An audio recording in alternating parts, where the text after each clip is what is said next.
The elevator doors slid open with a sharp ding, and the entire 37th floor froze. Jun Woo, CEO of Xinhua Innovations, stepped in cold-eyed, unreadable, impossibly perfect in a charcoal suit. Employees bowed as he passed, terrified of even breathing wrong in his presence. He ruled the company like an icy king. He trusted no one. He needed no one.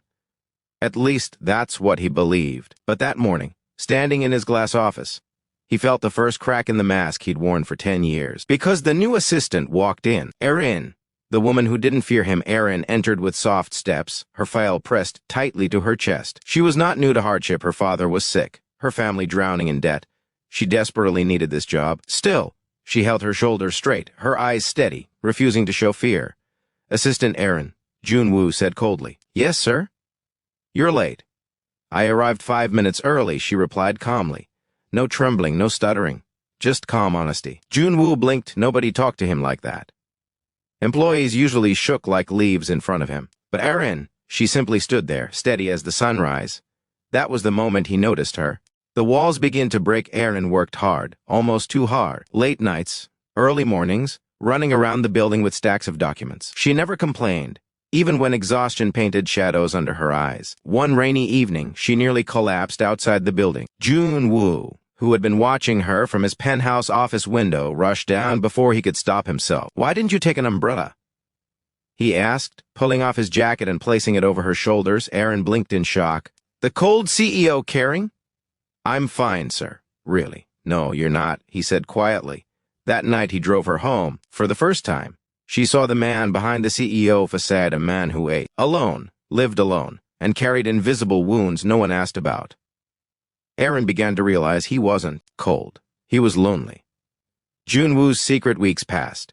Their closeness grew naturally, silently. He started trusting her, something he hadn't done with anyone since the scandal that ruined his family 10 years ago. One night, while reviewing documents, Erin noticed he kept touching an old watch, a cracked, worn-out piece that didn't match his billionaire lifestyle.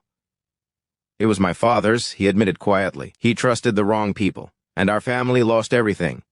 Erin saw the pain in his eyes. She gently said, you rebuilt your life from zero. You should be proud. Her words shook him. Nobody ever told him that before. His heart, locked away for years, slowly opened. Feelings they shouldn't have. The company soon noticed their growing closeness. Whispers spread like wildfire. She's just after his money. The CEO never smiles like that. Isn't it inappropriate? Erin wanted to quit. She didn't want to ruin his reputation. But when she handed him her resignation letter, Jun Woo grabbed her wrist. Don't go, sir, people are talking. Let them, he said, voice trembling for the first time. I can handle rumors. I can't handle losing you. Erin's breath hitched. In his eyes, she saw sincerity, fear, and something deeper, something like love. The crisis, just when life started to feel brighter, a major investor falsely accused Jun Woo of fraud. The media exploded. Board members panicked. Stocks crashed. It was happening again, the same betrayal his family faced years ago. This time, he was willing to give up. But Erin refused to let him fall. Fight it, she told him. You taught me not to give up. Now, it's my turn to help you. Working day and night, she gathered old email threads, financial reports, CCTV proofs, anything to clear his name. Jun Woo watched her fight for him harder than anyone ever had. For the first time in 10 years, he didn't feel alone, and within a week, they exposed the investor scheme. Jun Woo's innocence was proven.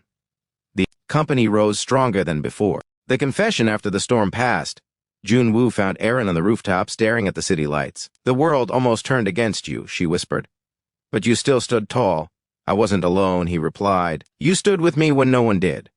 He stepped closer, nervous in a way he never felt in boardrooms or billion-dollar deals. Erin, I don't want you as my assistant anymore. Her heart dropped. I understand. I'll pack my no. He gently touched her hand. I want you beside me, not as an employee, but as the woman I love. Erin's eyes widened, tears forming. Jun Woo, I've loved you quietly for so long. He pulled her into his arms, holding her as if he'd finally found the missing piece of his life. For the first time in years, he smiled. A real, warm smile. Ending message: their story wasn't about a boss and an assistant. It was about two broken souls who healed each other. A man who learned to trust again. A woman who learned she was worthy of love, not just responsibility. Together, they proved one simple truth. Love doesn't arrive loudly, it slips in quietly. Through the moments when you least expect it, and stays when the whole world walks away.